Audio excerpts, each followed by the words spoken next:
shit out of like. So pretty sure.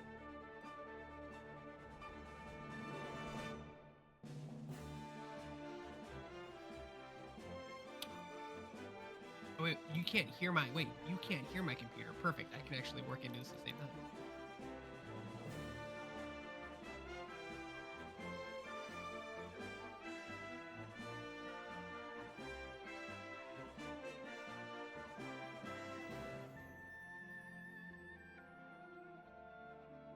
Punk thing up.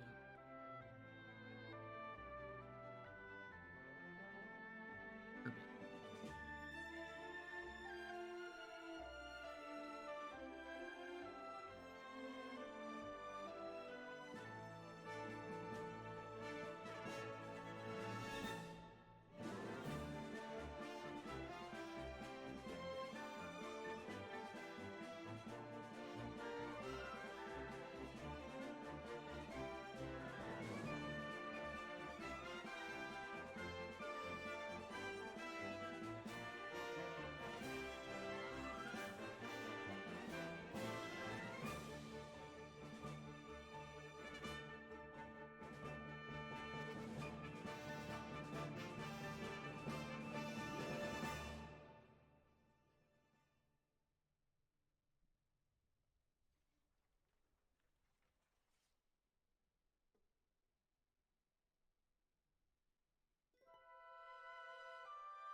Okay.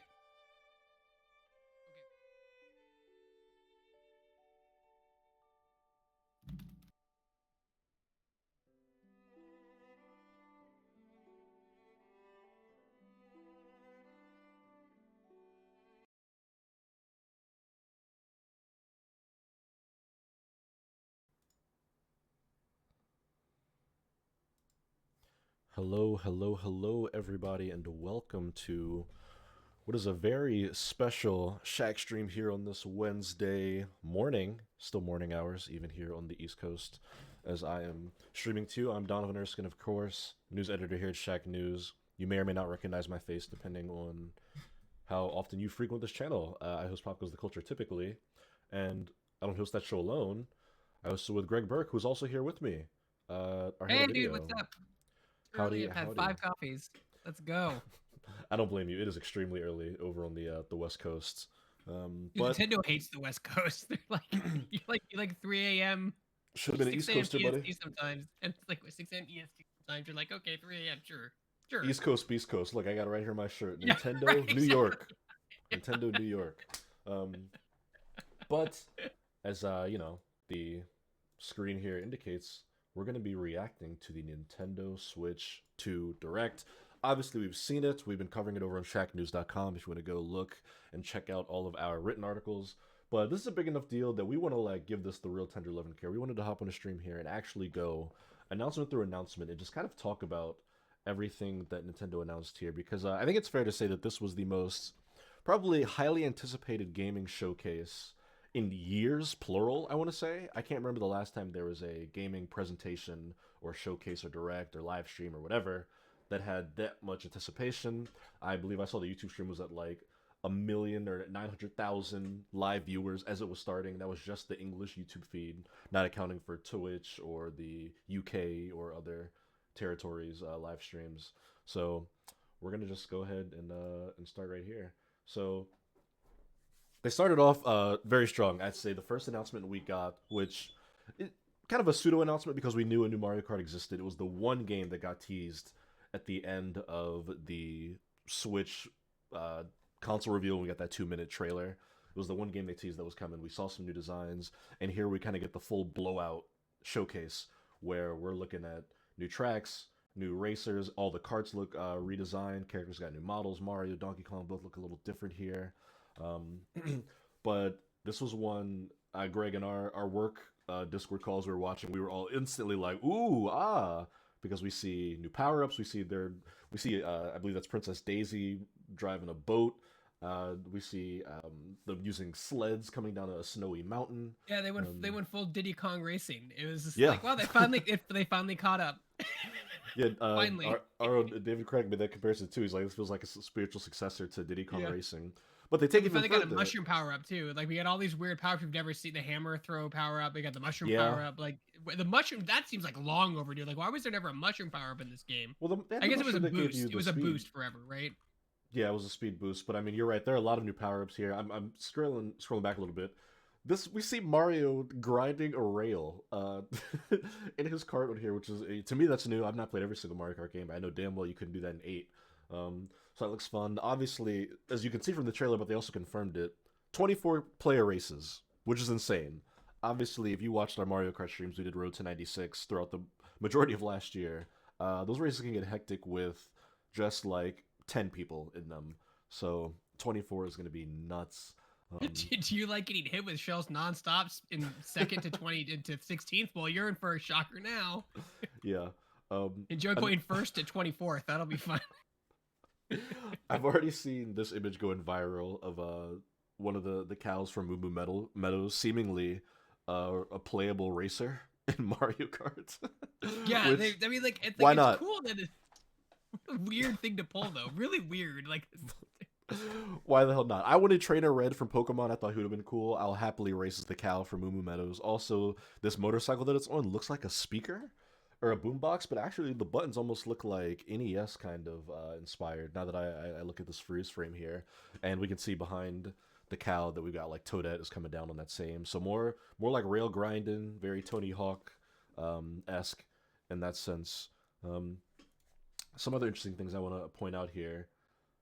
they've never had a Pokemon racer, but it isn't like Pokemon technically isn't Nintendo. It's like it's subsidiary. It's weird, right? Partially like Pokemon's owned. in a weird. They're right? part owners with the Pokemon Company. Right, and that's why I think it's like first party only. But have they done any third party characters in Mario Kart? I don't think they have. Okay, so this is another interesting thing they've got here. There's a scene where we see Mario eating a triple decker burger here, which one that looks delicious. But more importantly, from a gameplay perspective, once he eats it, we see this little transformation animation happen on him, and then look, he's got a new outfit. Hat's gone, and he's got like a red jacket on now. He's a little swagged out. He's got a new outfit, which that's Tunnel Snake Mario, you know, because he's got the leather jacket and the greaser hair. Right. Yeah, this is the cooler Mario. But not this your dad's Mario. this hints us or clues us into something that I'm really excited about in Mario Kart World, because we see the same thing happen to Luigi. He gets his big little farmer hat, and then Bowser. Look at Bowser getting the like fucking steampunk looking outfit. He's got like the metallic bracers, the black gloves, and then even Princess Peach here getting her like little pink jacket, and she's got like the jean shorts on. Yes, they need, just as you say in the chat, customizable outfits. Even, I don't know if they're going to be skins, maybe they're just tied to power-ups, but we'll see throughout this trailer because there are more that are going to show up here. But it looks like there are going to be different cosmetics that you can apply to the racers, which, coming off Mario Kart 8, that was kind of one of our things on our like shared wish list here. Shacknews was like, hey, we love these characters. Many of them we've been racing as for years, decades even. But the idea of just being able to, something simple as just throwing a new costume on, right? We've seen them in so many games. They've all looked so different across the years. This seems like a no-brainer to let me play as different versions of Mario and Luigi and Donkey Kong and Princess Peach. TJ it probably plays into like a reward system too. Like, you know, you play and get cosmetic rewards. It's got to be it, right? I could see that being a thing. TJ says King Boo had a regal smoking jacket outfit that made me crack up. Yeah, that's another one I want to freeze frame on when we get to it. Oh, his little his Baron outfit is little like he owns like property in New Orleans outfit. Yeah. Okay, this is perfect. They do this. Oh yeah. Side by side image of Peach, where she's got like the racer outfit. She's got on like the like kind of NASCAR fit we see. The second one, it looks like she's got like it seems like more like a Japanese inspired. I don't know the name of the actual attire, but she's got like the mask, the boom mask on the side of her face. We see she's got on like the sandals. The third one almost looks more like aviator inspired.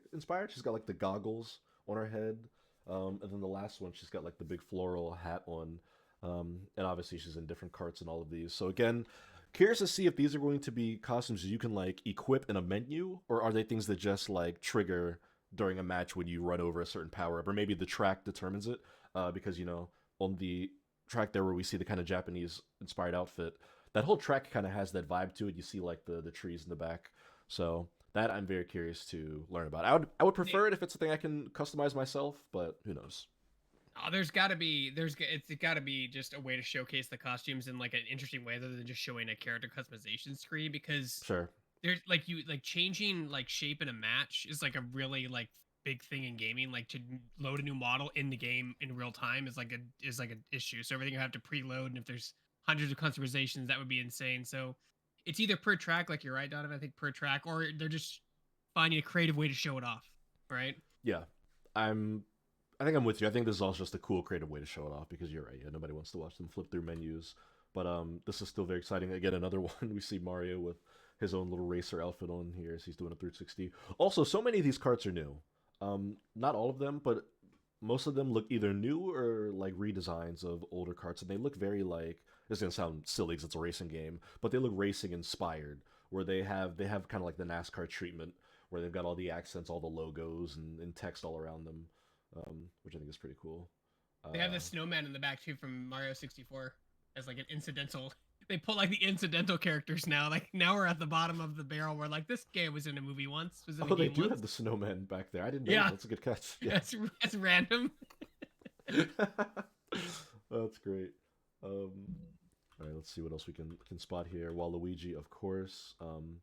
Love this little bridge. It looks like the Golden Gate Bridge. I don't think that's actually what it is, but it seems very Golden Gate Bridge inspired. Um, the stage looks fun here. Massive whale. I wish it was a whale lord. Why not do it? Why not just make it Pokemon? Um, but yeah, Mario Kart World and this key art here where you see like all the different terrain, almost kind of Breath of the Wild, Tears of the Kingdom esque, where you've got like the volcanic region and the snowy region up in the corners, and we see the desert and grasslands and forest and swamp. Um, but I think the most important details we haven't even gotten to yet about this game, which is the fact that it's going to have open world free roam, which is new for Mario Kart.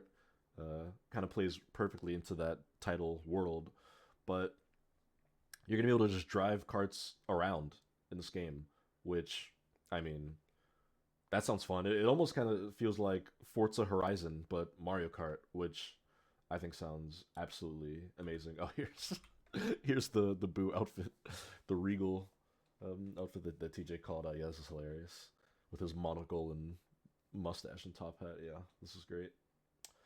But being able to free roam in a Mario Kart game, I am very excited to see what the like limits of that is. Um, Also, the weather. I've got the audio muted, but they're talking here about dynamic weather. We see on the street it's raining.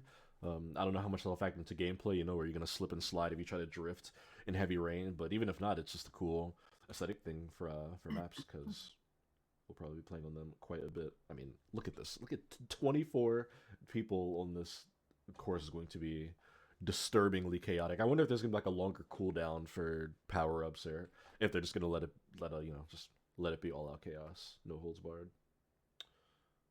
But they even have the crab from the original Super Mario Brothers game. Yeah, all the weird, all these side creatures, not even side characters, side not creatures. Even characters, yeah, creatures. Yeah. Yep. Where's Piranha Plant?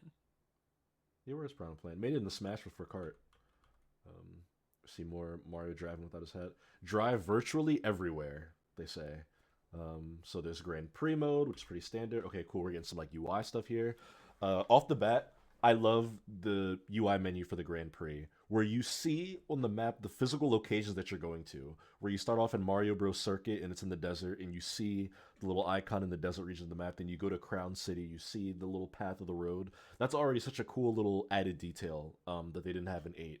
That kind of just makes the world feel more lived in. Whistletop Summit, DK Spaceport sounds awesome. But this is already pretty cool. We can see the little logos at the bottom there. Something tells me we're going to stream the hell out of this game when it comes out. Some more maps here: Desert Hills, Shy Guy Bazaar, Wario Stadium, Airship Fortress, DK Pass, which is a snowy map, Starview Peak, Sky High Sunday, which I believe is an existing map, and Wario Shipyard, which is like a ghost ship map. That looks pretty wicked. I'm just gonna name them because they're flipping through these all. Koopa Troopa Beach, Faraway Oasis, got some animals going on there. Crown City again, Peach Stadium. DJ said monkeys in space. What could go wrong? That's what the DK game should have been, dude. Planet of the DKs, Planet of the Planet, yeah, Clones. they're aliens. Then you find other aliens from another planet that came down to play tennis and Yeah. and race cars. Oh, great! I got another weird racer for you, dude. Wait for it. I'm gonna pause when it pops up again. Oh, it's a little cactus. Is it the cactus guy? Oh God, and it's Yeah. the things from Mario Sunshine. What the? Okay, sure, Yeah. Look, sure. it's the Yeah, the it's cactus. the weird cactus creature. Which why the hell not, man? Why not? Yeah, we're asking the wrong questions. It's not why. It's why not. It's the yeah. Yeah. That's the philosophy over there. Why not? Keep jumping through here. Power boxes look a little bit different. Um, Knockout Tour. Okay, so this is a new mode, I believe, that they're adding here. Which, again, you're kind of traversing the map in like a sequential order here, going from point A to point B. You can have the 20 coins, it looks like. I didn't notice that in the UI before. So these races, the way it looks like it works, and I could be slightly wrong because I'm not listening to it. I'm just going off what I remember and what I'm seeing. You look at the UI in that bottom right corner, we see Mario's in 11th place, but it's telling him his objective is he has to be 8th or better. And it's knockout. So I believe the way it works is over a series of races, it's the last, not maybe not last place, but after a certain cutoff, you get knocked out of a race. So maybe you start with 12 and only 1 through 8 make it to the next race, and you go and you go and you go until the final race. Which is a fun kind of way to shake up that formula. I wonder how Battle they'll Royale, handle. kind of, but like a racing Yeah, version it's of it. like a last Yeah. man standing sort of thing. I wonder how they'll handle the like FOMO of it because I think the issue that this mode runs into in a lot of games, whenever you do that, where people can get knocked out early and just be done, is that people just disconnect, which is fine if it'll be seamless. But I imagine a lot of people online, if they get knocked out in the first round of a 5 round race, they're just gone. They're just going to DC and move on to the next one, which I don't know if that'll really matter or not, but I imagine that'll probably happen a lot in this mode. Okay, we get some more gameplay here. I don't know how to explain it, but the collision between the carts seems kind of interesting. We seem like bumping into each other and lifting up. Okay, this right here is where everybody was like, ooh, free roam. We see Mario's drinking that says Yoshi's drink out of a can. He's leaning against his vehicle with those like big Jeep looking headlights. Yeah, this is the American life right here. Driving through the desert. I just am so fascinated to know the limits of free roam, and we see that there's like a big map, and that all these tracks are like places on a map. Could I potentially drive on a track, finish, and then just drive to a next one? Like, could I just drive through the like grassy plains and eventually show up at DK Spaceport, and then just enter that, just like drive onto an on ramp and just get on that track? Or will it be No, like there's no way. The world would be like even huge. I don't think you can go like on tracks. Maybe they've got to be loaded. There's got to be like an open world zone, and then like the that individual tracks that take place within the zone, right? That load in. that was gonna be my guess, or maybe you like drive up to the track and it's like press A to like race here, and then you do it, you Yeah. load into the track, which wouldn't be bad. I mean, that would still be super cool if you could do that. Also, Craig, you see on the screen here where they Peach is driving on the street and you see the cars carrying pipes, like big ass Mario Bros pipes. Dude, people got to pretty cool. work. The It's shy great. guy Yeah, can't slack off. He can't have time for games. Thinking all these 1%ers driving out on motorcycles the wrong way in traffic. Like, come on, he's probably having yeah, a super bad day. Super he's got to get pissed. to work. But yeah, we see. Okay, so look in this. Peach is just driving into the grass. We see Wario just driving through the desert. Here, I want to back up a little bit. Wario's driving through the desert. We see a plane flying over him. I don't know if that's controlled by somebody or that's just an NPC thing. In the distance, we see buildings, which looks like it could be a track or a city or something. I see camels. He's Now, wearing his power-up helmet too. The yes, fire leaf helmet was like a power-up in one of the Mario games, or the abstract Mario games. we got like a white Yoshi here driving into the river. All right, Does it turn into a boat? Oh no, it just hovers. Okay. no, yeah, it just was driving right through the water. Up so you can Uh, explore with your friends. So you can explore yeah, with your so friends. this is important here. Being able to drive around freedom with your friends again in the distance, and it could just be trailer trickery, but we can see a lot is going on in the backgrounds of these shots, where like you see those buildings, but even like elevated like roads and stuff, which could be tracks. It's hard to say. I think Um, you're right. I think you're gonna walk up to the thing. It's like, would you like to enter this track? And you'll be like, yeah, sure. yeah. I also want to mention that we've seen now that this game is going to cost $80, which means this is a full triple A blowout game. This is not, it's not, this is like a fully budgeted, because I'm kind of jumping ahead here. This is $80. The new Donkey Kong game is $70. So there's a lot going on in this So they Mario know. Kart game. They Yeah, know. so they know what they've got. They also know that Mario Kart sold a gajillion units on the Nintendo Switch. This is cool. Just the photo mode here with friends. It's very simple, but it's one of those things where modern games, it feels like everything should have a photo mode because it's fun. And there you go. We get the three of the ladies of the Mario franchise. Obviously, there's no Pauline here, who's one of my favorites. Um, Doing a little street side photo mode. We see in the background first place shopping parking garage. There's a building that says tenants wanted. Wonder what rent is like over there. There's still gold coins and stuff scattered in the open world, and I see power ups too, so that's interesting. Um, this level looks sick. I believe this is the Bowser. Looks like Bowser's castle, maybe. Um, some more gameplay shots here. Dinosaurs. I think that's Nabbit is his name. And then Wait, which dinosaur? there's, it's like on the stage. It's the hazard. Here I'm scrolling Oh, back okay. now. Yeah, where you're like, It's the Jurassic Park crossover, right? That's the. dude, Jurassic Park level. That'd be awesome. Yeah, we see them driving through it.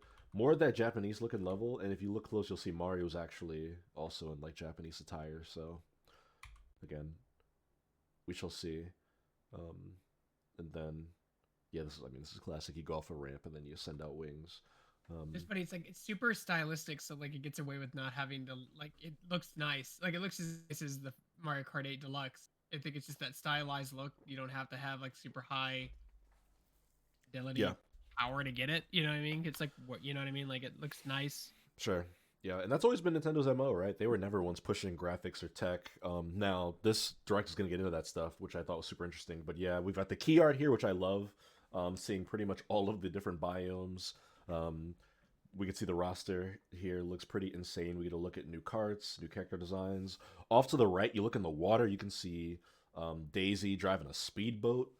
Um, yeah, this game looks awesome. And, Greg, as two people who played hundreds of hours of Mario Kart 8 Deluxe last year on a live stream, and when that ended, we were all kind of like, all right, we're done with Mario Kart 8 Deluxe. Like, everybody except for Steve really was like, we're probably, good on playing this game for now. We're all Mario Kart 8'd out. But the second I saw this trailer, I was like, I'm back, baby.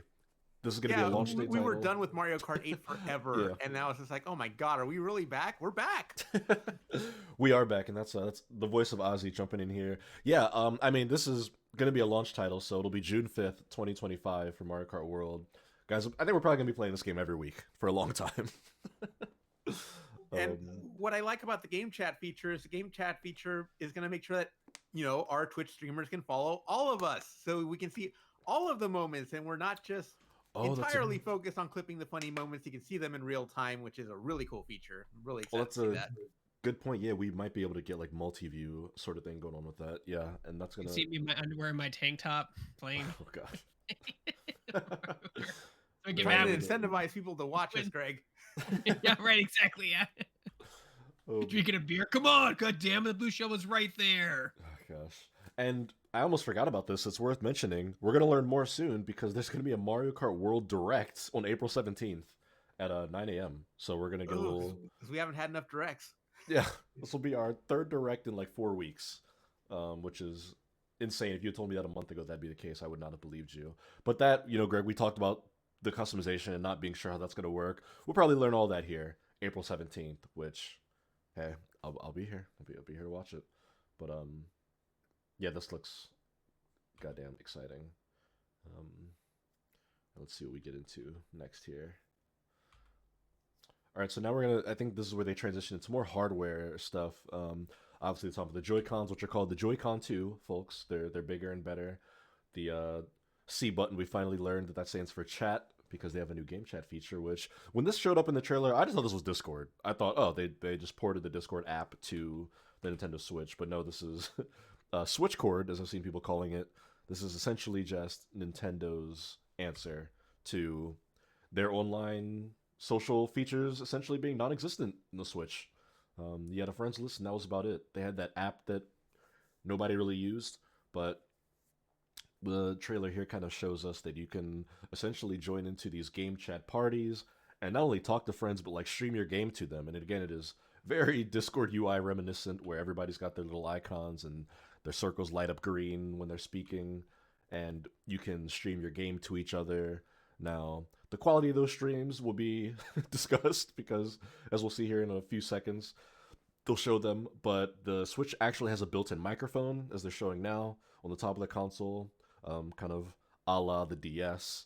I believe it must be a good microphone because this dude's sitting like across the room, and they just got an arrow pointing from his mouth to that speaker, which I can't imagine how good that's gonna sound. But maybe the Pro Controller will have a microphone attached to it.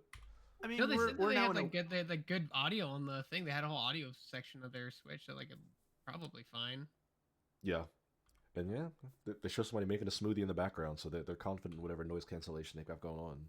we live in a world now with voice assistants like Alexa and Siri and all that stuff, and those have pretty good mics. So maybe if they're using like tech like that sort of thing. Yeah, yeah, for sure. So we just go through the trailer here. Yeah, we get a little glimpse at that Switch UI where you can mute your mic. There's a button to opt into screen sharing or turn it off, and there's also a camera button, which I believe is going to be the next thing they show us here. Let's go through. Yeah, so we see it's a little choppy when you got 4 streams going at the bottom of your screen here, which doesn't surprise me, but I do think it's really cool that you can hang out with your friends as they play different games, and like Yeah. somebody can be playing Tears of the Kingdom. It makes it more social than anything else. It even almost puts the game secondary, kind of. Yeah, but it's Nintendo. Are they going to be able to online are gooder in this version? So I would say, Greg, this game chat thing, and then something we're going to talk about later, their From Software announcement, makes it seem like Nintendo is confident in their online infrastructure. Will it be good is a different question, but it seems like they're confident in it and are making swings to be like, no. Playing online and using online features will not be the hassle that everybody believes it to be. I think Mario Kart is going to be that first benchmark, isn't it? Yeah, good point. Yeah. With the free roam and all that jazz. But yeah, as you mentioned, as we see here, there's one person playing Mario Odyssey, someone's playing Pikmin. We see someone's playing what's that DK 2D platform, and then someone's playing Legend of Zelda. So yeah, that is pretty sweet. So you can like log in, like yell at your friend. I just called you and I see you're on Pikmin. Can you please? I see you're on Pikmin. Yep. Or if you're somewhere like in Tears of the Kingdom and you're like found a shrine and it's like, hey, where'd you find that? Like, can you show me where on the map are you? We'll get to that later, Ozzy, because they did that thing earlier where they showed you could do that now with like the app. It's time for tinfoil hat time, because I just noticed something for the first time. As they're showing off this social feature where you can stream to friends, look at this Mario Kart clip, okay? The player is playing as Bowser, and they're like parked at the starting line / finishing line of this race.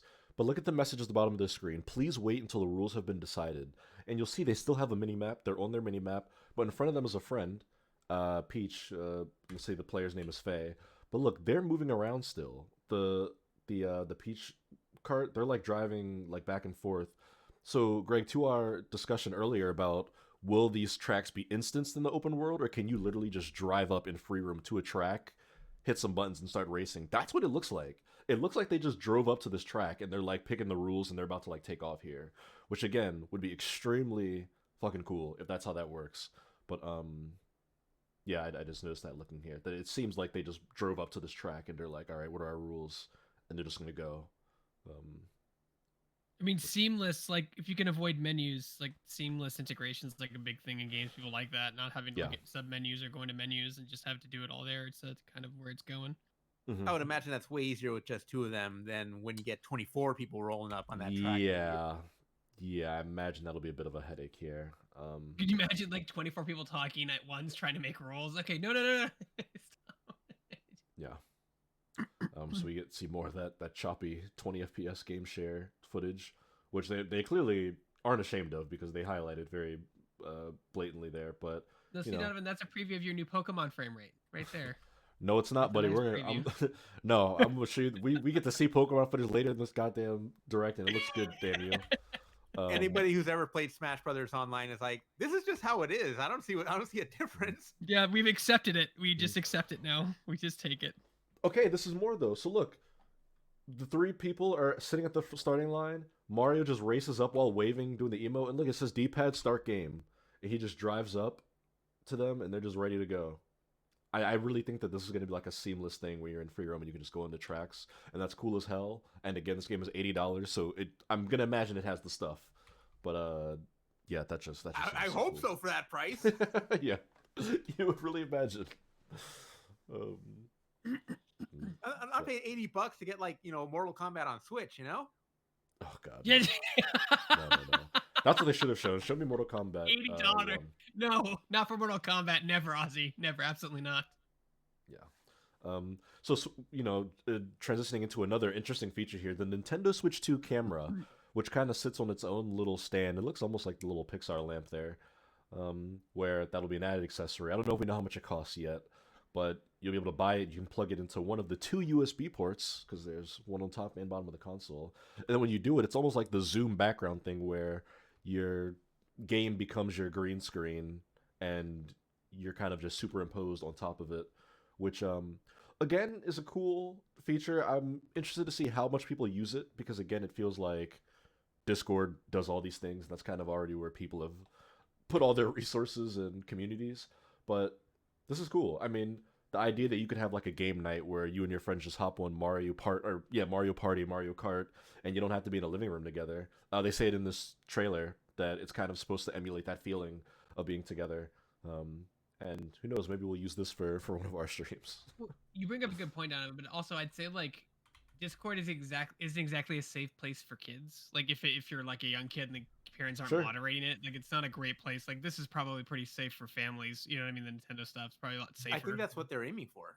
Yeah. They want that environment that they can moderate themselves. Yeah, it's sort of that closed ecosystem. Also, I didn't notice this when we were watching the direct, and I have to imagine this is actual gameplay, not just like a cool presentation thing. Look at this in Mario. When you're playing Mario Party, if you have your camera on, it can be your profile image instead of your character's face. You see they're like down there like live reacting to like the rolls and stuff. It just has their like first place, second place, or whatnot. That's pretty sweet. If you can just if games take advantage of that. I'm so excited to see the reaction shots to getting the Bowser phone. Oh gosh, Jamboree's so fun. Okay, TJ says they showed parental controls specifically for game chat. So yeah, I imagine you'll be able to toggle it. So no, my child can't turn their camera on, or they can't join calls or whatever the hell. But yeah, that makes exactly, man. sense. Yeah. Splatoon gameplay. Yep. Splatoon is still massive. Getting more games here. I'll kind of jump through and see what we've got going on. Nintendo Switch Sports. Speaking to the camera, I mean, I wrote that story a little while ago. There's no price for it yet, but I do find it interesting that they made sure to specify that the Switch 2 will work with any compatible USB-C camera. You don't necessarily have to use that first-party one. That is interesting. So, I wonder, like, can I just plug in my Logitech USB microphone? It sounds like you can. That would be awesome.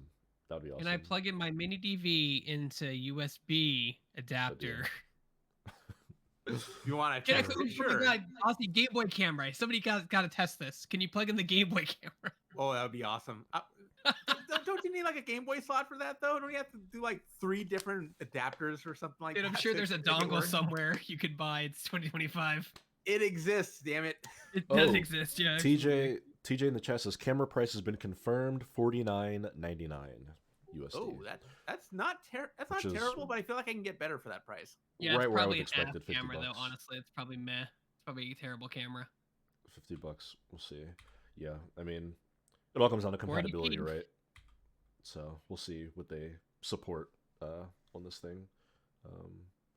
And that, of course, will be available on the same day as the Nintendo Switch 2, which is going to be June 5th. And, of course, you need to Switch Online to use game chats. I thought this was interesting. So, game chat requires Switch Online, which is a paid subscription, but it will be free until March 31st, 2026. So, almost the first full year of Switch 2, you'll be able to use that social feature without actually having a subscription, which is pretty cool. It's a very long trial period. So, that's worth noting. And then, as TJ mentioned, there will be parental controls that you can, looks like, do from your phone.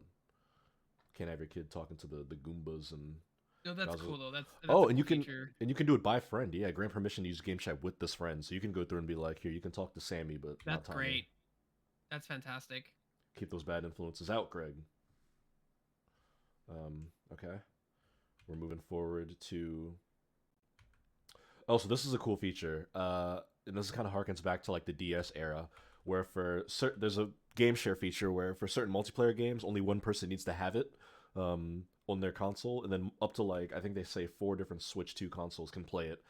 So I believe the game we're looking at here is Clubhouse 51, where one person has it and they're playing with people on Switch Lite, who don't actually own the game at all, which is dope. That's great. That was the thing they used to do on the DS with a lot of multiplayer games. So, anything that empowers people to play games with friends without having to buy 3-4 copies of the same thing is pretty sweet. And it looks like that goes through local and online connection. So that's a cool feature. I'm looking forward to seeing like the actual list of games it works with. Off the start though, it looks like Captain Toad Treasure Tracker, Super Mario 3D World, Bowser's Fury, Clubhouse games, Mario Odyssey, and then Big Brain Academy. So that's pretty dope. And then it'll be added via software updates to additional titles down the road. Cool. Let's see. Dump into. Okay, so one of the more fascinating parts of this entire direct was this spec section. So I was not expecting Nintendo to come out and be like, frames per second, HDR. I thought that it would be very Nintendo-fied, and they'd be like, doesn't this game run smooth? These colors are very pretty and they pop, and then we'd have to like dig ourselves and find specs somewhere. But they were straight up using all the jargon. They talk about the increased screen size, which is 7.9 inches up from 6.2 on the original Switch, which obviously, bigger the better. We love that. It's got a smaller width there, HD display. In fact, I believe it is 1080p, which that was a bit surprising to me. The base original Switch was 720. This is gonna be 1080. I thought that it would be probably a weird number like 900 or 830 or something like that. But we're getting. People wanted 4K, and I'm like, why on something that small? Well, we are getting 4K I guess all docked. the phones have it, I guess. So why not? Yeah. Up to 120 FPS gameplay. Obviously, that'll vary by game, but the fact that the Switch 2 in handheld can run 120 shocked me. I thought 60 would be the dream because the base Switch did 30, barely. So that's awesome. And they even show here a little side by side of like the increased frames of Mario jumping around. That's just really cool that they swung for that. HDR support, which is going to be dope. Obviously, it's an LCD screen, but it's going to look quite pretty with HDR support here. Obviously, yes, we know the Joy-Cons attach magnetically. We see that you kind of there's a button that you have to press to kind of activate the magnets to pull them apart, so they don't just fall out. The SL, SR buttons are a bit larger here. That is very significant because, God, they are a pain to press on the base Switch. Let's see. HDR is in a weird place right now, because I can speak to this from a technical level. Like, it's on like every mobile device, every smart device, every tablet, every phone. Switch has it, right? But like monitors and TVs, like it's in that weird like kind of limbo state almost, where it's like, remember like there was composite and HD TV, like it's in between that weird area. Because like you have UHD TVs, that's not the same as HDR, and you have UHD monitors that aren't the same as HDR. Because like true HDR monitors and TVs are like super expensive and rare. Like if you type in HDR TV and you get a bunch of like cheap UHLED TVs, but they're not technically HDR. Right. Like definition. It's very interesting where it is right now. It is, yeah. I mean, it's it'd be up to users whether or not they actually have access to HDR stuff. But I mean, it's also kind of future-proofing from Nintendo, right? I mean, the Switch life cycle lasted 8 years. I would imagine we're in for a similar length here. Who knows what monitor and TV tech looks like 6-7 years from now. So I think it makes sense to have it in there just in case, you know, things continue to evolve. Stopped it here to show off the mouse feature, which again was one of the many rumored Switch 2 features before we got the actual reveal of the console, where yep, you turn that Joy-Con on its side and it just slides right around like a mouse, and you press that Z or that L and R button as a click button. We did learn that I believe Civ 7 is going to use that feature.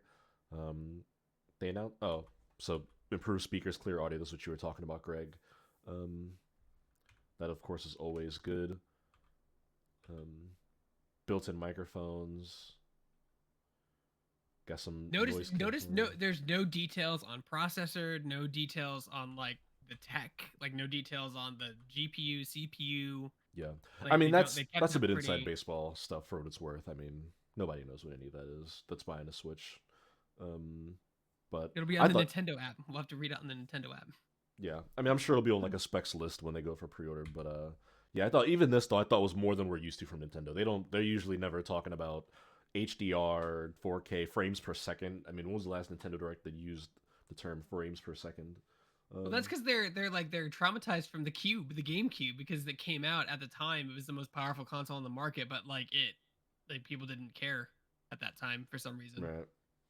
That it was the most powerful, like games looked best on it or whatever. They just didn't, so they moved on, which is interesting. Maybe now we're coming back to that again. Like we're like, okay, now we can focus on graphics. Now we can focus on frame rate. Now we can focus on. Well, I think a lot of it comes from the fact that this console is just a better Switch, right? Yeah. Like it's not like a brand new idea of a system. It wasn't like going from the Wii U to the Switch or the GameCube to the Wii, where I think that probably gave them a lot of room to focus on a lot of the technical stuff. I'm so used to Nintendo lagging behind everybody else when it comes to like performance and graphics and that kind of thing, and this thing looks on par with what's out there right now, which I'm not used to that from them. Yeah, seriously. And this also surprised me. The internal storage being 256 gigabytes, I would have bet my ass that it would have been either 32 or 64, something small, because they want to keep price down and because everybody buys an SD card anyway. Internal storage of 256, especially for Switch games, which are notoriously small, at least first-party stuff, is actually pretty sweet. That's Switch games, but do we know the size for Switch 2 games? That's also a good point. Yeah, they're probably gonna be bigger, right? Because they're gonna have 4K assets on when they're docked. But like Donovan's right. The thing about the internal memory though is that like it's also like a kind of a misnomer. I hope I'm using that right. With like cell phones upcharge that like crazy. Like Apple upcharges the internal storage like mad. So like it's actually pretty reasonable. It's probably why they did it, because it's not that expensive to just make it 256 gigs other than 30 gigs. Yeah. Also, you can really buy, like, I mean, obviously finances, your situation changes, but the thing with storage on a Switch is that you can buy an SD card for like $50 and then never worry about it again, because they're not all that expensive these days. Yep. You can get like a terabyte of storage and then just not have that problem anymore, and it just won't be an issue much longer. But yeah, we can see here docked 4K support. I mean, again, I never thought that I would see a Nintendo HDR output setting where you can pick 4K fucking display and whatnot. Well, there's your weird 2K. Beautiful. Remember you said the weird. There's that weird 2K. Well, 2K is like I see 2K sometimes. Like YouTube does like 2K. I think a lot of TVs they don't hit 4K. It's like 2K is like the height of where lock and go. I thought this was interesting. They show us a little X-ray of the dock where you can see the like fan and cooling system, because obviously you're running those 4K games, those Nintendo Switch 2 games, Elden Ring, whatever the hell. It's going to be a bit more intensive. So if they've got a good cooling system going on here, sweet. I cannot wait to throw this thing on a TV. We're seeing compatible Switch games, so they show off Switch library. We see Fire Emblem, Mario, Pokemon, Zelda, all that stuff.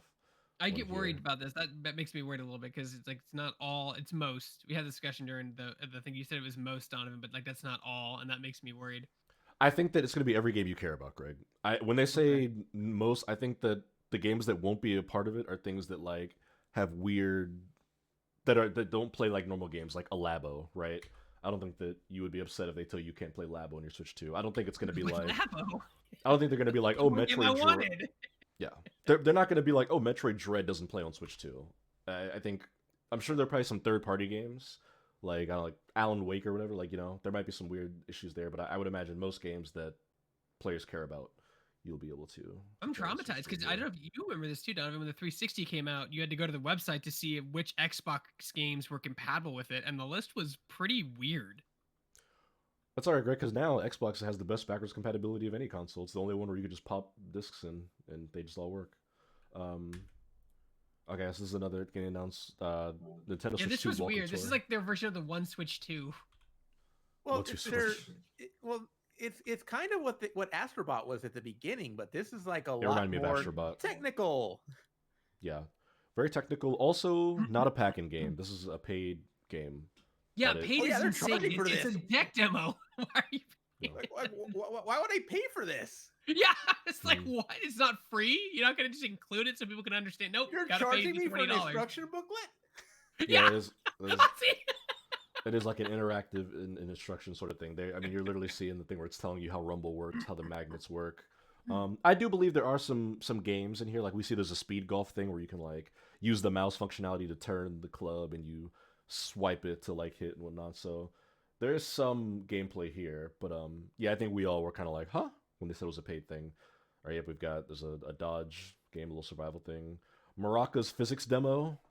Yep. You get to turn your Joy-Con into a scraper and clean gunk.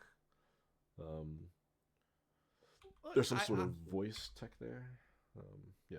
I can appreciate maracas. It means, room for games like Samba de Amigo or Donkey Konga. Samba de Amigo on Nintendo Switch. Yeah. Give me some more Donkey Konga. Right. I mean, look, I think this looks cool. It'll be available on launch day. It's a digital only game. I just don't imagine myself buying this for more than like $10. If this is like a $10 thing in the store, I'll be hyped on launch day. I want to play everything I can. I'll pick it up. But if this is like $40, I'll probably pass. No, I bet you tacos. It's not a $10. It's not a $10 game. I don't even know if I'd buy it for $5. I mean, this is so limited. Yeah. This is 1-2 Switch all over again. That's okay. 1-2 Switch was like a full game though. 1-2 Switch had like 40 mini games. It was like a party game. It had multiplayer and whatnot. Right, but it was there. It was there to show you what the Joy-Cons could do. Right, what they were capable of. Right. Yeah. My argument is just that was actually a game. This is like instruction to your console. Where this is just like, here's the pamphlet. This doesn't matter all that much, but it's just cool. Switch 2 game cartridges are red. You guys see this? They look pretty much identical to the Switch 1 cartridges, which I saw people speculating about because when they went from DS to 3DS, they put that weird little prong on the end of the cartridges so that people wouldn't try to shove them into the base DS. But the Switch 2 cartridges look identical to Switch 1 cartridges, but yeah, they're red. So that'll be your differentiator. Yeah, I think they also said that there's like I don't know all the software design terminology, but these cartridges have like improved memory or processing, something like that. So again, yeah, anything that makes games run better and look better, I'm all for. Probably an important PSA for people who are looking to upgrade their storage. Switch 2 is only compatible with microSD Express. So if you've got regular microSDs laying around from your base Switch, double check them because you may not be able to use them on your Switch 2. Certain tiers, have SD card now. They've got to be Express specifically. This reminds me of when the PS5 and Xbox Series X came out. They were like, you can't just plug any SD card into this console, or not SD. You can't just plug any SSD into this console and make it work. If you want like the new functionality, you need like a specific kind of SSD. So it comes with new hardware. We wanted upgrades. Like I said, those are upgrades. Obviously, be able to transfer data from base Switch. Through system transfer. That's already an existing feature. I assume that will be easy to do.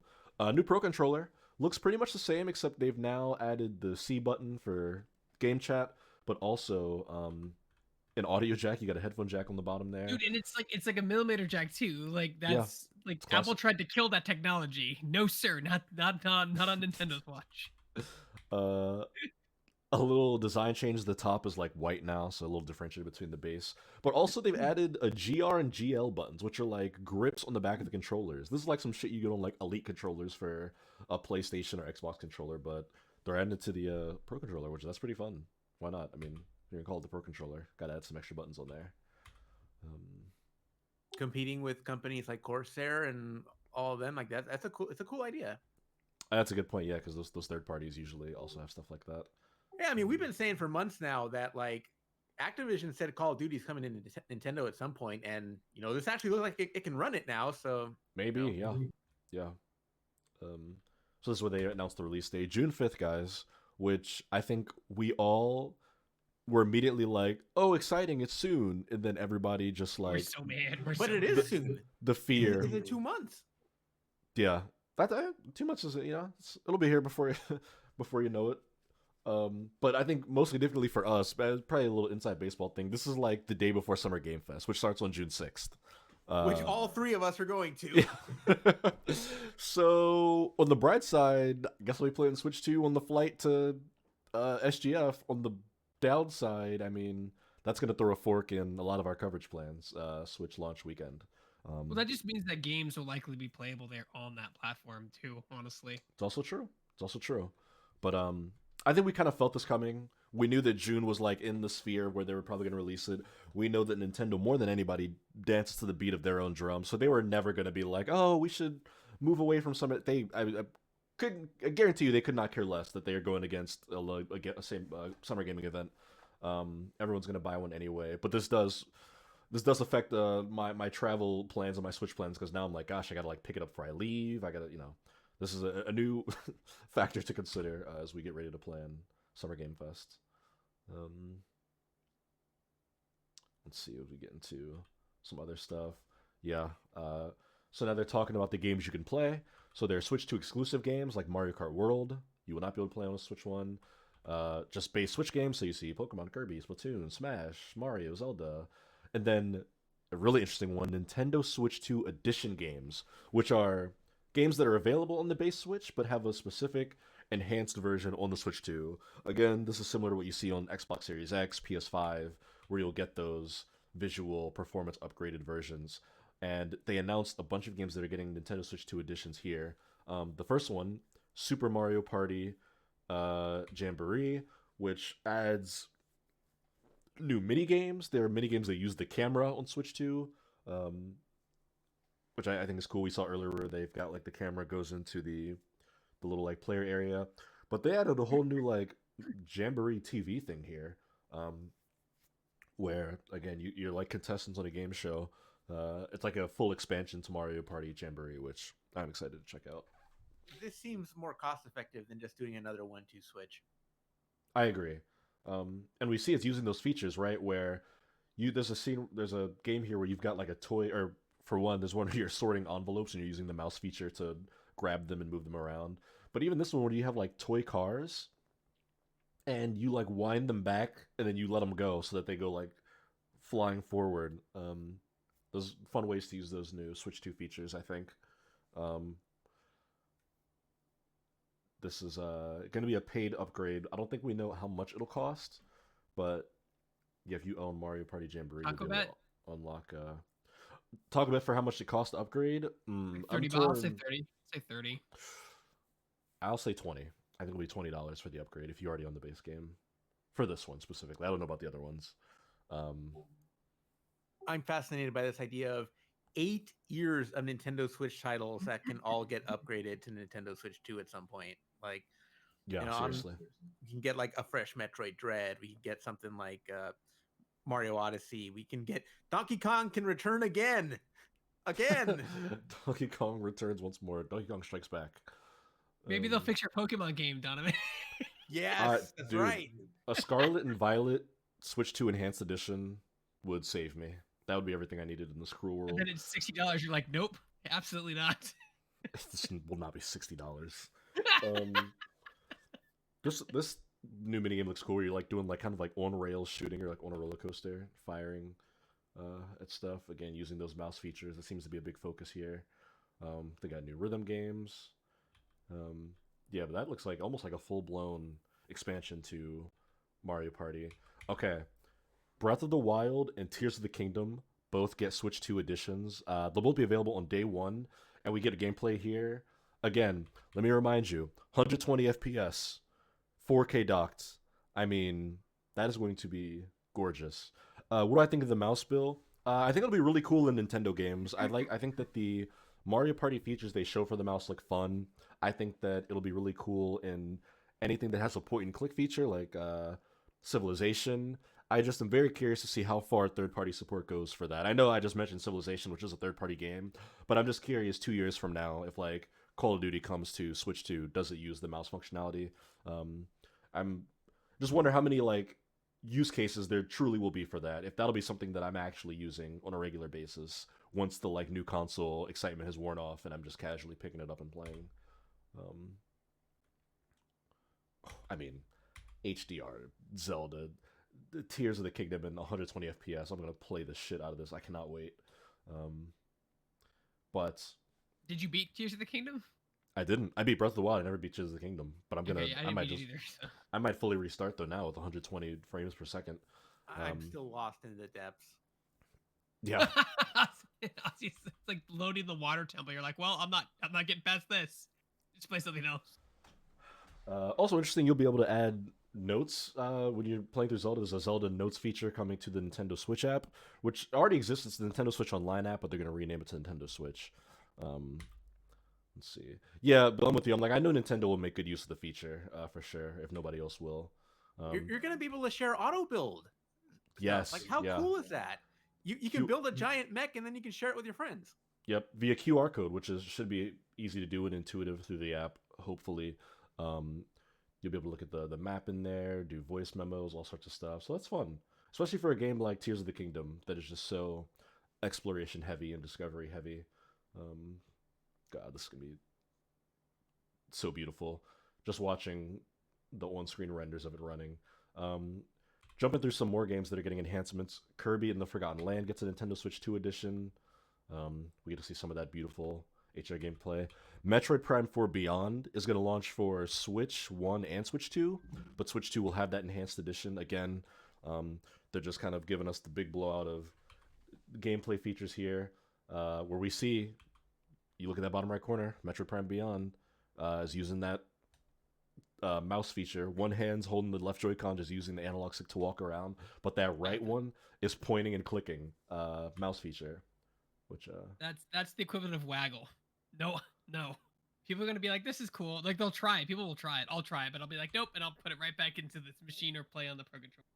Yeah, we'll see. I mean, it'll come down to how it feels. If I play and I think it feels good, then I'll keep it because it's a first-person shooter. I'd rather play a FPS game with the mouse than a controller if I have the choice. But we'll see how it feels. This is something I know TJ was kind of really shocked to see, and honestly, me too. You can pick between their quality and performance modes in Metroid Prime 4 Beyond. Quality mode, 4K 60 HDR docked. Goddamn. Handheld mode, 1080 60 with HDR. But then performance mode, you can do 1080 120 or 720p 120 FPS. This is wild. This is not something Nintendo has ever done, but quality and performance modes are always awesome options to have. And for a game like this, boy, it's going to be pretty. That is going to be gorgeous. Okay, this is the one that I'm hyped about. Pokemon Legends ZA is going to launch with the Nintendo Switch 2 edition.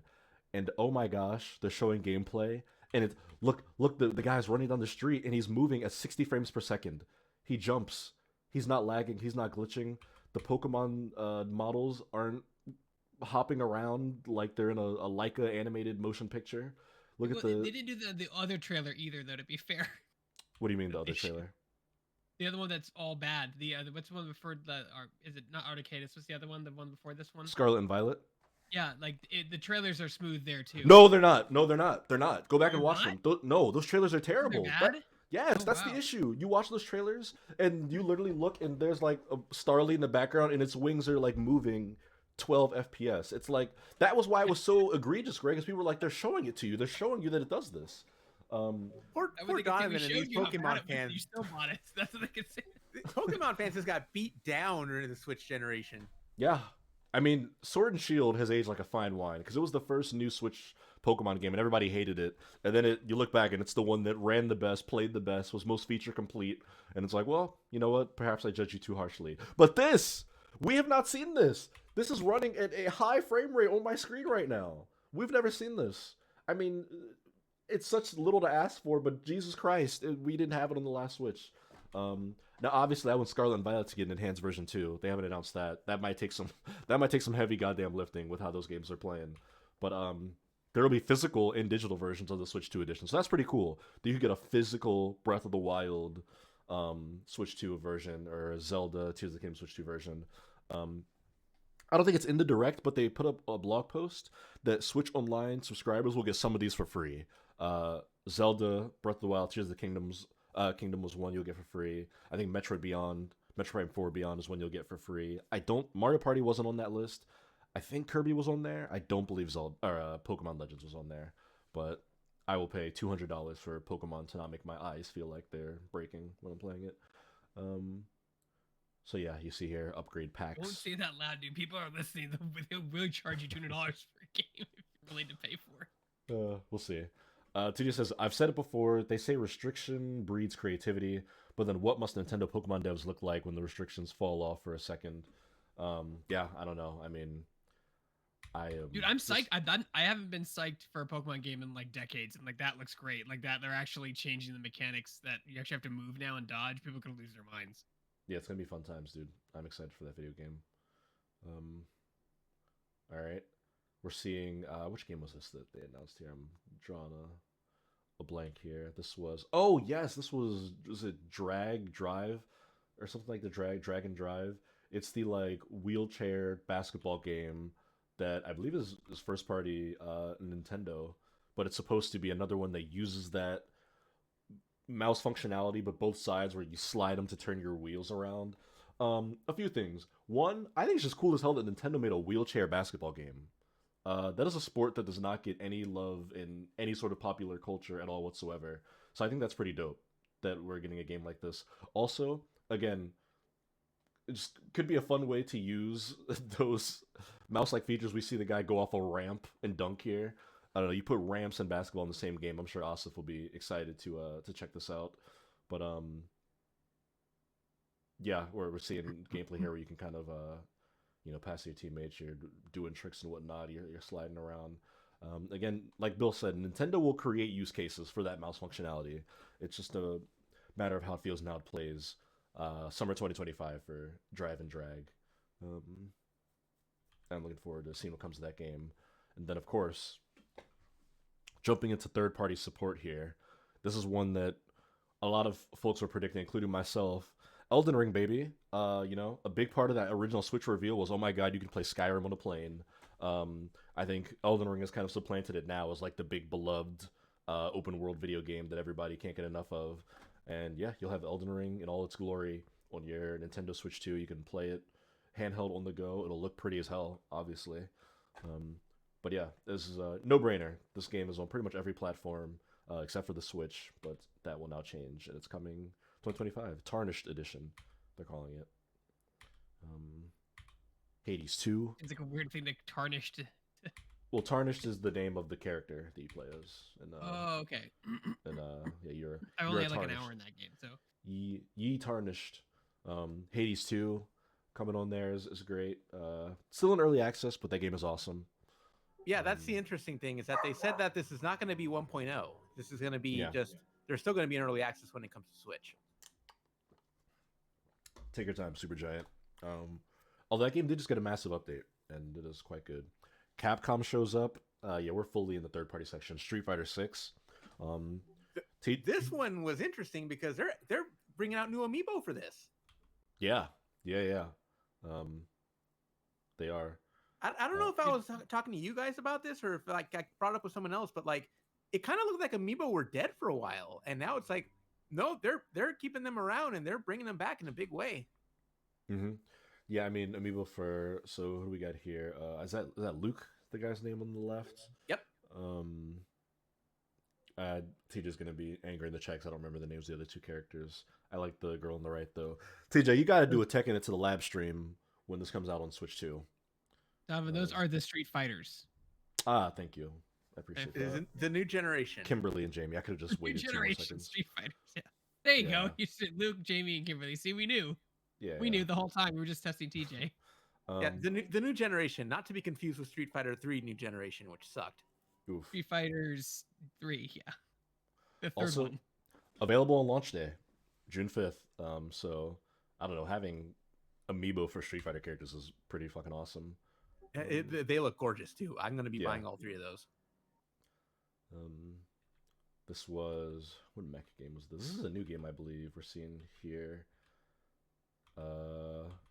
Daemon X Machina, Titanic Scion. I personally don't really know what to say about that one, but it comes out September 5th, 2025. Another Switch 2 game dated for the fall. This one's was a no-brainer.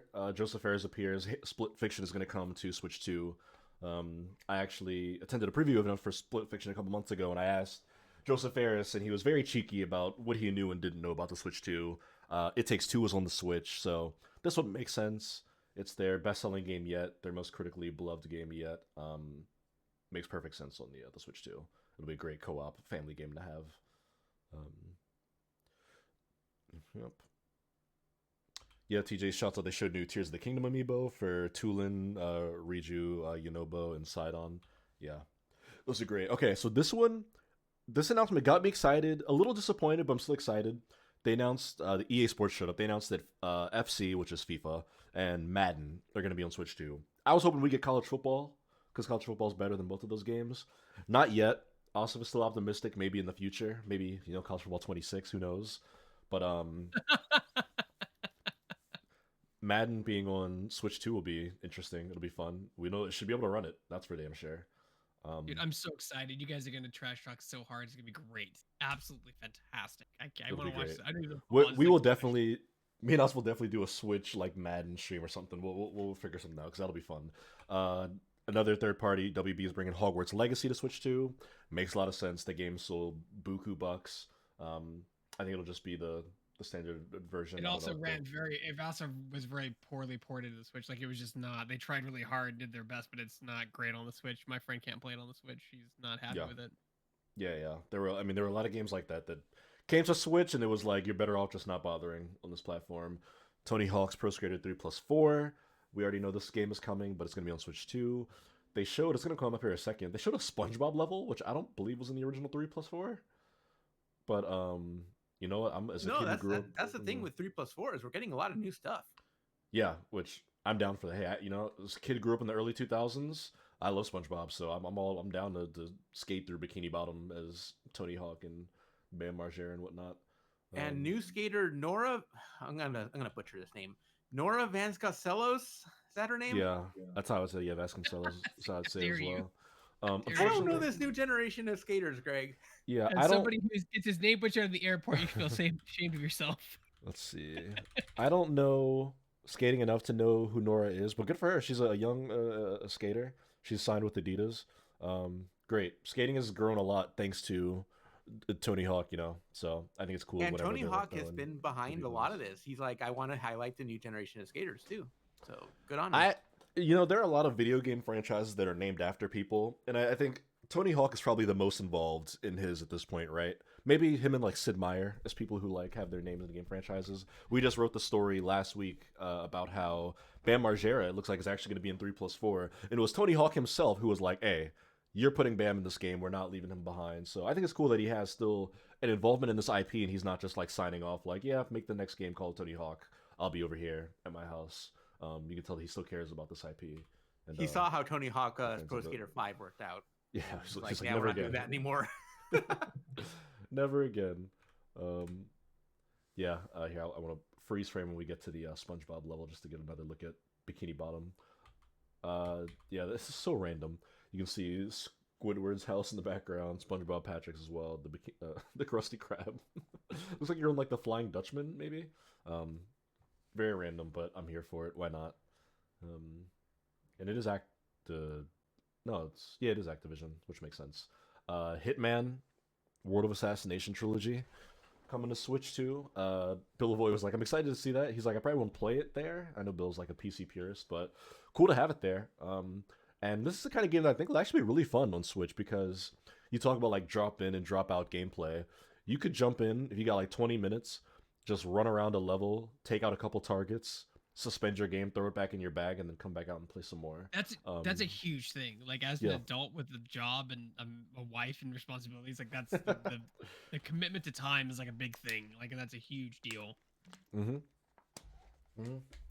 then I might even argue more importantly, they confirmed that IO Interactive, the devs behind Hitman, their James Bond game, which we already knew about, is going to come to Switch too. Dude, I cannot wait for this game. I'm not even like a huge 007 fan, but I do love the work IO does with Hitman. And just the thought of Hitman, but James Bond and like James Bond gadgets and vehicles just sounds so goddamn fun. So the fact that that'll be on Switch too is exciting to know. Um, They announced Project 007 back in 2020. This has been a oh long man, time that since was we've heard anything 5 years about this. ago. Jesus. Okay. Yeah. Well, I mean, great at 6 time. Like, geez, I know it's already been that long. Goddamn. Bravely Default's coming. They got mouse controlled mini games, so there's another third party that'll be supporting it. Yakuza Zero's coming to Switch too. Bravely Default's looking polished, but like, man, that still looks like a 3DS game. Sure does. Yeah, yeah, it does. Bill drops in the chat says the fact that stealth works in Hitman 3 is amazing. IO are masters of routing enemies in a way that makes things difficult but possible and awesome. Yeah, I mean every level in Hitman is just like a stealth playground of perfection. Very well done. Oh yes, okay, so this was a big one. Koei Tecmo showing up to announce a new Hyrule Warriors game. Hyrule Warriors Age of Imprisonment, which is going to essentially serve as a prequel to Tears of the Kingdom. Obviously, we had another Hyrule Warriors game back on the first Switch, but this kind of came with the announcement of the new amiibo that TJ mentioned. You see gameplay here where you can play as Zelda herself, and these games are cool. It's cool that they make these in the style of Breath of the Wild and Tears of the Kingdom, that they give more color to the story of those games. I'm sure this is instantly going to become a highly anticipated one for a lot of folks. I mean, I don't know. It's funny because everyone had the chat off, had it on when this came up. Everyone was like, "Oh my god, you get to play as Zelda in a first party." Oh man, thought it was like a first party new Zelda game. That would be too fast. That's too fast for a Zelda game. I thought Tears of the Kingdom was fast. That was what, 4 years, 3 years, something like that. Like it was. We just got to play as Zelda in a first party game last year. Am I missing something? Did we not get remember. I didn't. Echoes of Wisdom? I didn't get far enough in the game with your controller. I don't think. That's just the only character you play as. You play as Link as like the tutorial mission or whatever, and it's a Zelda game. You already got that. Oh, you're talking about the cute Echoes one. of Wisdom. Yeah, Echoes of Wisdom. Yeah. Right. I think it was TJ that pointed out that knowing what happens to these characters, this game's going to be really sad. Oh yeah. They'll have a very sad ending. Yep. Coming out this winter. So there you go. Yeah, it is. I mean, the story in that universe is quite somber. Okay, so this we're about to get into some interesting stuff. Nintendo Switch Online. We were wanting it. We were asking for it. We're gonna get freaking GameCube. I mean, it's a fun Shacknews lore that I once called the GameCube Retro, and it was everybody disliked that situation. But again, this you people, this is where my Nintendo nostalgia is. All right, you guys had your fun with the SNES and N64. I was there in the early 2000s. All right, I was a wee lad. I was like 5. I was 3 when the GameCube came out. I had one of these bad boys. Seeing that startup screen and animation and music on the Switch is gonna bring a tear to my eye. I'm excited for this. Obviously, GameCube is still one of my favorite video game consoles. They're going to release actual Nintendo GameCube controller for it that has the C button on it and all that fun functionality. Wind Waker, Legends of Zelda Wind Waker is going to be on there day one. Soul Calibur 2, which was the one where you could play as Link, if you do not recall. F-Zero GX is going to be on there. Asif was excited to see that one. And then also, more Nintendo GameCube games they've confirmed are going to be there.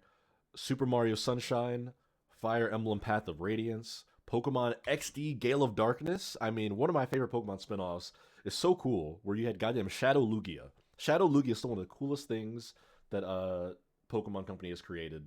TJ says the GameCube was Donovan's SNES era. It sure was. Super Mario Strikers. Yeah, Chibi Robo. Chibi Robo, which we had on our feature of games we wanted to see, or new franchises, but we'll take that. Luigi's Mansion, Pokemon Coliseum. I mean, come on. I'm happy to wax nostalgic about the Pokemon Coliseum day, about the Pokemon games on GameCube were just incredible efforts, and just it was that first taste of like you can have an actual story campaign with the Pokemon games like on a console. It was really cool. The idea of being able to just be a renegade, whatever you were in Coliseum, and just roll with your Espeon and your Umbreon. I love that story, and I'm happy you can be able to play it again. Finding that second hand like at a swap meet is not easy, dude. Yeah, it's pretty wild. But I'm just excited to see all this stuff come back. I still want a new Coliseum one day, man.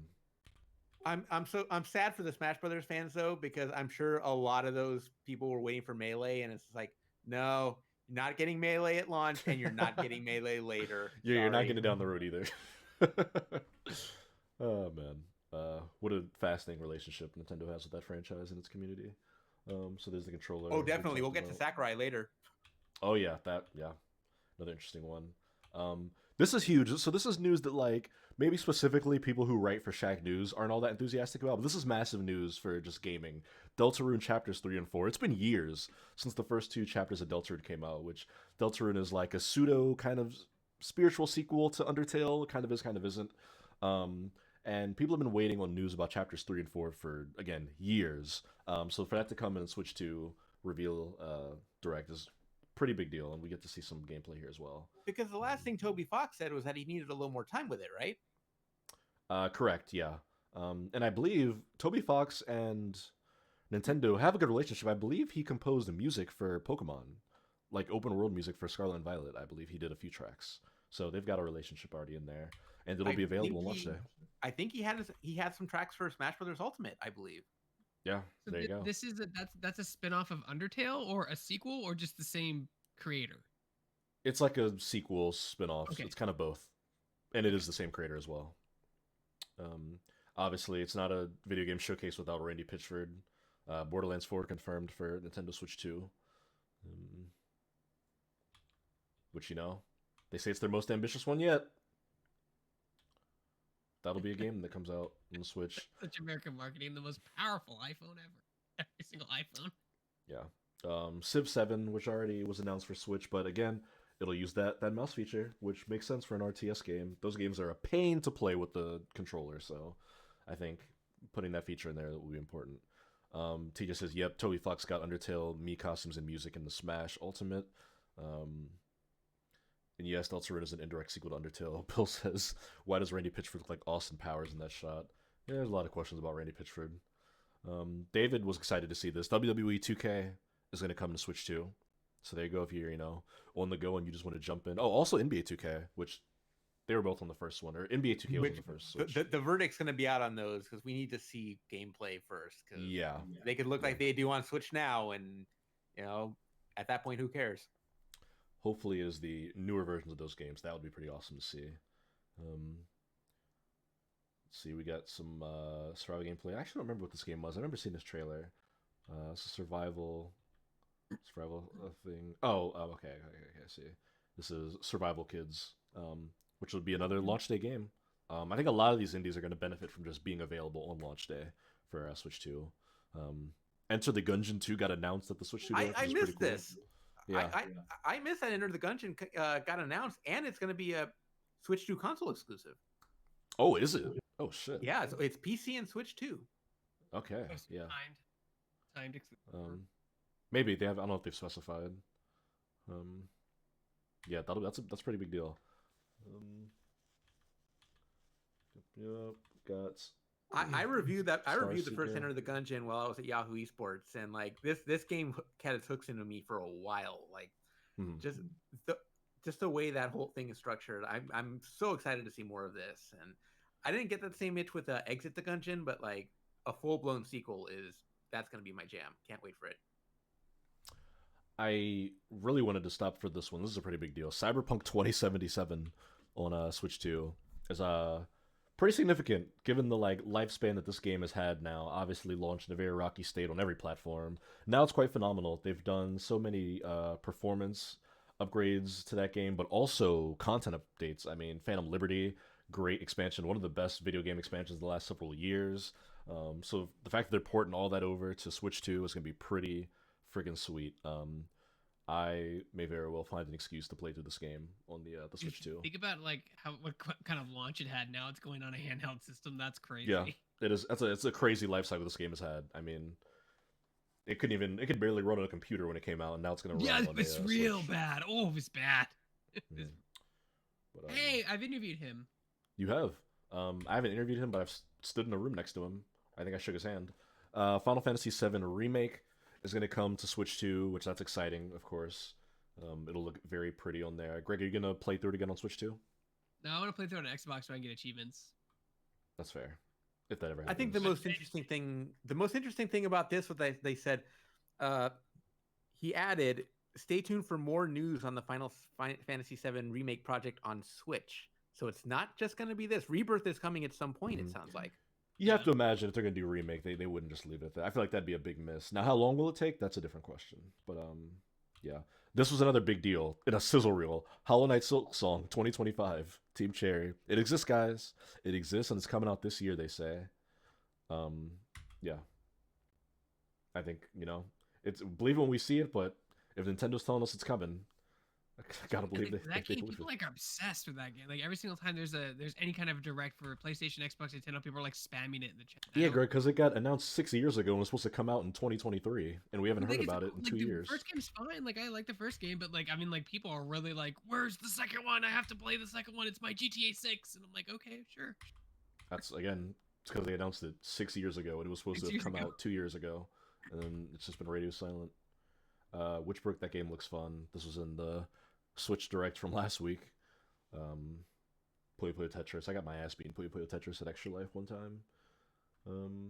Marvel Cosmic Invasion. We saw this last week. That game. Can't wait for that.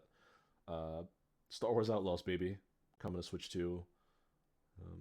We're in the full sizzle reel section of this bad boy. Before we get to our last major announcements. Shadow Labyrinth, Reanimal, Tamagotchi Plaza. Okay, so this was an announcement that I don't think anybody predicted, but I believe it's called The Duskbloods, and it is a new From Software game published by Nintendo, exclusive for the Nintendo Switch 2. It looks a lot like a Bloodborne Elden Ring kind of mashup, but yeah, I think it's also a multiplayer focused game. They described it as a multiplayer game. Obviously, most From Software games have multiplayer functionality, but this seems like in the vein of like an Elden Ring Night Rain, where multiplayer is kind of at the forefront. But I think the fact that Nintendo is partnering with FromSoft on a new game is pretty insane. I don't think that was on anybody's bingo sheet. Even we just did our wildest Switch expectations Shack Chat, and nobody said a new FromSoft game. So I think that's pretty cool, but also shows that Nintendo must have some confidence in the online functionality of this console if they're going to publish a FromSoft multiplayer game that's exclusive for their platform, which I can't imagine it's cheap to get From Software to go exclusive in 2025. So this will be an interesting one to see shake out. I should mention this comes out 2026. This will not be out first year, but it will come out next year. And seems like we got a vampire thing going on here, given the Duskbloods name and the look of some of these characters. But yeah, we see some bosses, locations, character designs. Yeah, I am very curious to check this out. And you talk about system sellers. As far as third parties go, From Software fans are like rabid animals. They ride hard for FromSoft. So I imagine a lot of people, Souls fans, will buy a Switch 2 just to play this. Now, obviously, our resident Souls enjoyers, David, Sam, Denny, they were probably going to pick this Switch up anyway, but I imagine this will be a pretty big deal to a lot of fans of that studio. And that was, I believe, the last third-party announcements. But Nintendo did announce another game, a couple more first-party games. This first one is a new Kirby game. Not only is it Kirby, it's Kirby Air Riders, which is the follow-up to the GameCube Kirby Air Ride. And then maybe the biggest surprise of this announcement is that it's being directed by Masahiro Sakurai. Obviously, spearheader of the Kirby franchise. Modern times, probably most known for Super Smash Bros. He co-creator of Smash and has executively produced and directed all of the Super Smash Bros. Games. Very famously, he kind of stepped back after Ultimate was done, and we kind of didn't know if he would make games again. And leading up to the Switch 2 reveal, he'd been a bit cheeky about it, but they put it in this trailer. You'll see it at the end here. This being directed by Masahiro Sakurai, which this will be the first non-Smash game he's directed since, I believe, Kid Icarus Uprising on 3DS. Yeah, I believe so. And yeah. that actually does make me a little disappointed that there's not another Kid Icarus in the works, sadly. I thought that would be his next game. I know a lot of people were hoping that that he would be doing Kid Icarus, but I'm just happy he's not doing Smash. I'm just glad he's getting to do something else. I'm happy for him. But I think he would get yelled at so much by that community, no matter what he did, whatever nerf he rolled out, whatever character he revealed next, whatever feature he revealed next. There was always some group of assholes yelling at him, and now it's like, I'm gonna do a game where nobody yells at me. Like, who the hell is gonna yell at him over Kirby? Kirby Air Ride, baby. That game was fun too. So I think this is a cool project for him to be working on. Coming out this year, 2025, HAL Labs. That is going to be an exciting one to follow. And then our final game announcement here is, I'll just say it, Donkey Kong Bonanza. I know a lot of people thought 3D Mario was a given, but Nintendo kind of threw a curveball at us to end the direct here. It's a new DK game. I thought this was Mario at first glance. I did too. Okay, 3D Mario. Yeah, I did too. And then, he burst through the ground, or maybe that's the wall there. It's DK, and he's a miner, and he's got like this little hard hat and vest on him. He's got his new redesign, but it looks like OG, I guess, Donkey Kong. Very similar to like the movie design, but this is a 3D platform in Donkey Kong. We see him scaling walls. We got destructible environments. He's knocking terrain over. He's going to different biomes and whatnot. But this is seems like the Kirby and Forgotten Land treatment for Donkey Kong, who has not had a brand new 3D platformer in quite some years. And like very rare too, like all the big eye creatures and stuff, like they definitely went back to his roots. So like those rare roots for like those creatures with big eyes. Yes, I like that observation. But we see that obviously destruction's a big part of this. We see that it looks like he can like barrel through the ground and like make tunnels. He can, destroy walls and trees and whatnot. Using that DK strength, we see Ingot Isle. I'm admittedly not a huge DK fan. I like DK as a character. I don't have any affinity for DK video games. I'm excited to check this out as a Switch 2 owner. But I think it's cool that he's getting his due. I am curious to see if this game has any like interesting like mechanics or does anything fun with like the Switch 2 hardware. Because I believe this is a Switch 2 exclusive. I don't think this game's coming to the base Switch. I could be wrong. I have to double check that. But this was how they closed out their show today with Donkey Kong. The idea of destructible environments and being able to tunnel through the ground, like that would make the Switch 1 cry, dude. Like I don't think it's coming to the old console. Yeah. But that's cool though. That's great that Nintendo is showing like, hey, there's a difference here. There are experiences that you can only get on the Switch 2, and we got a release date, July 17th. So not a launch title, but it will be out about a month and a week or two, month and a half after the console launch. So that'll be our first big 3D platformer on there. And you know what? I think that's cool. Switch kind of launched with Mario, or it launched with Zelda, and then Mario came later in the year. It seems like this one's going to be Mario Kart World, and then we're going to get into Donkey Kong and a bunch of third parties later on. I mean, you guys are right. The era of the releasing in winter in October, November is like dead. Like that's gone. That's very odd to me. Because this makes sense to me because kids are out of school for the summer. Like, right. That was what we said for decades when we were in schools. Like, why do these games come out in October, November, and not, summer when we have time to play them? Like, that was the big thing for decades. Because it was a sales thing. Maybe the numbers don't line up anymore. Maybe like holiday sales don't matter anymore. Like it releases and sells like crazy no matter what time of the year. That's the case. What I was going to tell you. The reality is that the stuff just sells year round now is the thing. I mean, the Nintendo Switch came out in March and went on to be the second best, maybe one day the best selling console of all time. I think Nintendo could release this on February 37th and it would still sell millions and millions of copies.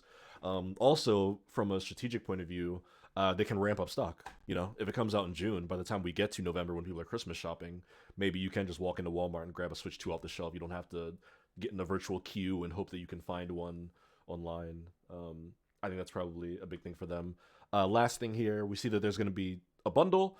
So we should talk about this. They didn't put it on the Direct, but the Switch 2 costs $449. There's a bundle where you can get it with Mario Kart World for $499. Now, as we mentioned in the beginning, the Mario Kart World game itself is going to cost $80. So, $50 upcharge for the bundle's a good deal. Just speaking monetarily, just dollars to dollars.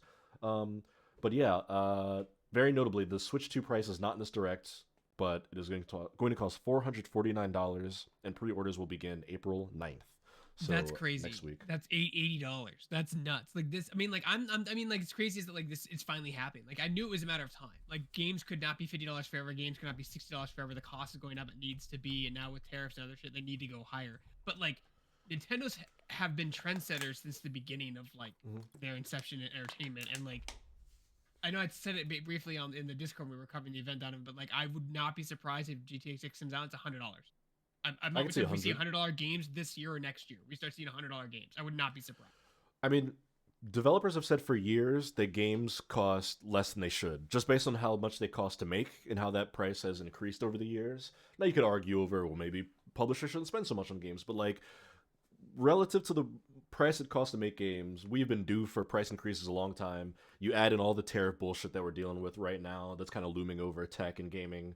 Also, the Nintendo of it all, where Nintendo is not afraid to charge what will make money for its hardware and its software. They are not interested in selling Switch consoles at a loss, right? Like, there was reports that came out that the PS5, the Xbox Series X, that those consoles sell at a loss, right? That they cost less than they cost to make, which Microsoft and Sony are just fine with taking the loss. Those Nintendo isn't. Nintendo's not going to sell a Switch that it loses money on. It's just not how they do business over there. So yeah, I mean, I'm sure they would have liked for this to be $399 or $350, but at $450's what the price it needs to be for them to properly make money on it and to, just do good business for their company. It's what they're going to do. And I think that the Switch just showed them that people will buy it. Mario Kart World is $80 because Mario Kart 8 Deluxe outsold everything on the Switch almost by double, except for like Animal Crossing and maybe like Pokemon and Zelda. People are gonna get it, and if that game really is a fully fledged open world, all these tracks, new customization, double the match types and whatnot, obviously, again, money, if something's worth it or not, comes down to people's financial situations. But it seems like they're going all out for that game. It is not like a port of Mario Kart 8 with new tracks or whatnot. So yeah, I mean, it's gonna be interesting. 450 puts it right in between the other modern consoles because the standard editions of the PS5 and Series X were both $500 at launch. They were $499 for Xbox and PlayStation, but the PlayStation's digital version was $399. Was $400. And I believe the Xbox Series S was also like in that $399 or maybe $350 range. So that took a while to get to that point, right? It took like a few years, and then they came out with them, right? Like it wasn't at launch. Yeah. No, they were at launch. It was at launch. I can't remember. I can't remember. The digital PS5 at launch, because that's what I have is the digital PS5. It's in my see my background. So it was at launch. Okay.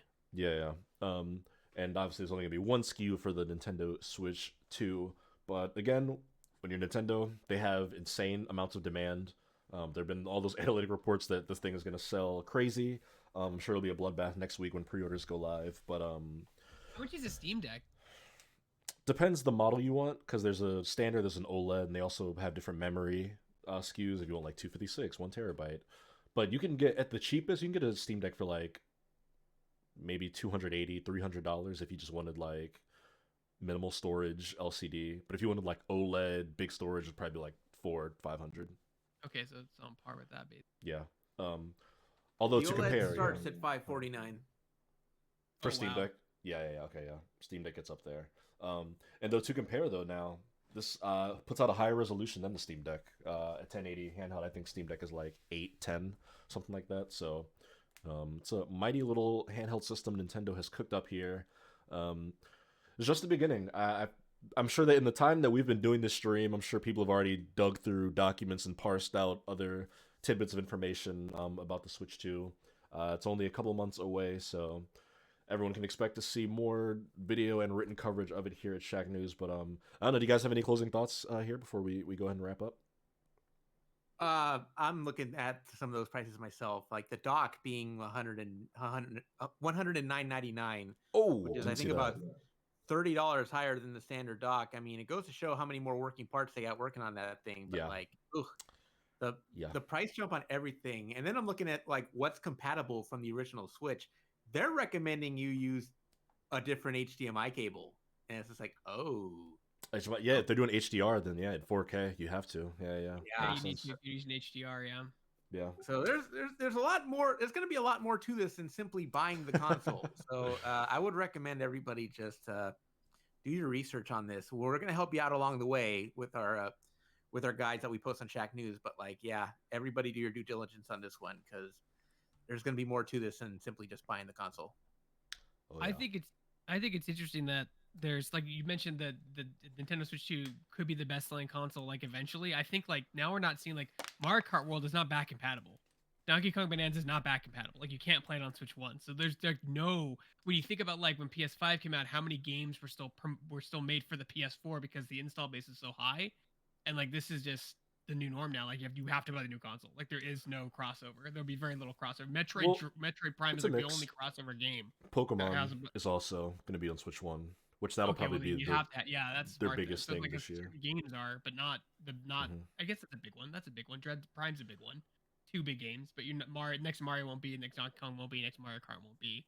Next Smash Hmm. Brothers won't be. You know what I mean? So like that's just interesting. I think from a concept being like we're leaving this behind and going forward for now. Yeah, I mean, I think Nintendo will still release games for the first Switch because it sold 155 million units, but it's just interesting, like which ones, right? Like we just said, Yeah. Mario Kart World won't be one of those games, but Metroid Prime 4 will. Pokemon Legends, which Pokemon is still the biggest franchise in entertainment, that'll still be there. So yeah, it'll be interesting once we do get to like 3D Mario, Animal Crossing, those other franchises that we didn't see today. What those look like in relation to coming to Switch 1 versus Switch 2. It'll be very interesting to see how they parlay all that, but something tells me that a lot of Switch 2 consoles are going to be sold and out in the market, so we will watch and see. But I think that is going to do it for us here, folks. Good hour and like an hour and a half there just talking about Switch 2 stuff. And I hope they don't have piracy issues. And I hope they don't have third-party scalper issues. I hope they don't have like bundle issues like GameStop fucking did forever. Buy a Switch 2 with 8 controllers and 4 games for $1,000. Like I really don't hope we run into that issue again. That's terrible. I don't know what the supply deal is going to look like because right now, if you try and pre-order, it'll just be like, "We'll alert you when pre-orders are up," and it's like, I'm getting PTSD. Yeah, when on June 4th? It's, Don't know if you're getting it the day before it comes out. look, to quote my favorite movie of all time, Jurassic Park, hold on to your butts. Shit's about to get real. So, it'll be interesting to see how this all goes down, folks. But the Switch 2 era is upon us. And as always, thank you for watching. Thank you for hanging out. Be sure to follow the stream. Be sure to visit shacknews.com and just take a scroll because we've written a lot about Switch 2 and we're only going to write more. We appreciate any and everybody. But until our next stream, I am Donovan and I have been joined by Greg and Ozzy. We'll catch you guys in the next one. Peace out.